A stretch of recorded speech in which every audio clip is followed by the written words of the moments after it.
The competition is heating up and the gloves are coming off as candidates vie for support in an increasingly crowded field of GOP presidential hopefuls.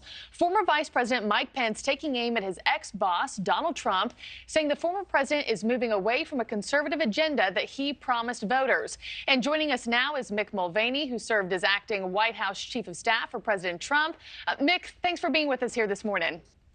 Marky, thanks for having me very much.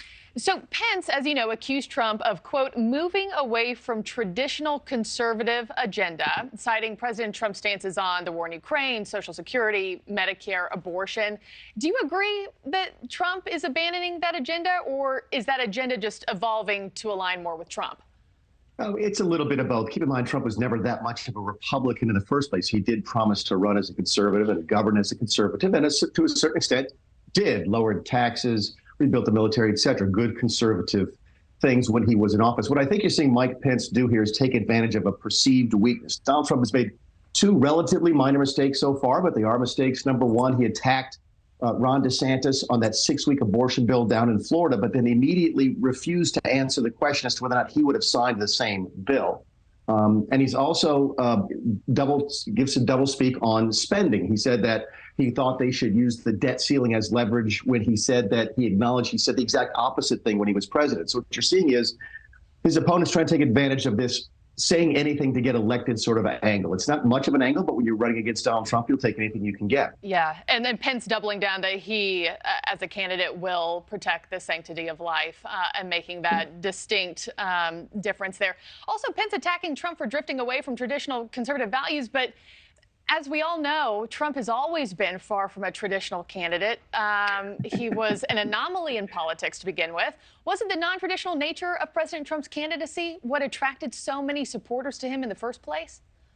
To a certain extent, yes. When I said before that he wasn't a Republican, he wasn't, but he also wasn't a Democrat. Donald Trump has always sort of been his own thing. So he sort of can pick up folks who don't like the Republican Party, who don't like the Democrats. He can pick up those critical swing voters in the middle. And his style still appeals to people who don't trust government, and people in both parties don't trust the government. That's why I still think that Chris Christie may be one of his most effective opponents going into the summertime, because Chris Christie has that same sort of straight talking, no BS, if I can use that word on television, type of approach. You can. That Trump used so effectively. So, like, Mike Pence has a problem, and that is that he's too nice a guy to do this. Mike Pence is one of the nicest folks you're ever going to meet, and it's just not in his nature to beat up on Donald Trump for anything. It is in Chris Christie's nature. So we'll see if other candidates, in addition to Mike Pence, continue to pile on Donald Trump and try and bring down his polling now. And Mick, you know, you're bringing up all these candidates, and I think right now Republican voters are looking at this really crowded field that is growing by the day, it seems like, and they're offering a wide spectrum of candidate choices,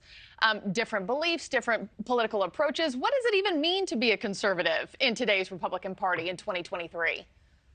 Well, it's supposed to mean a couple of basic things. It's supposed to mean you are for smaller government, you're for more efficient government, you're for less spending. Keep in mind, the spending sort of equates to the size of the government. So if you want a smaller government, you should spend less.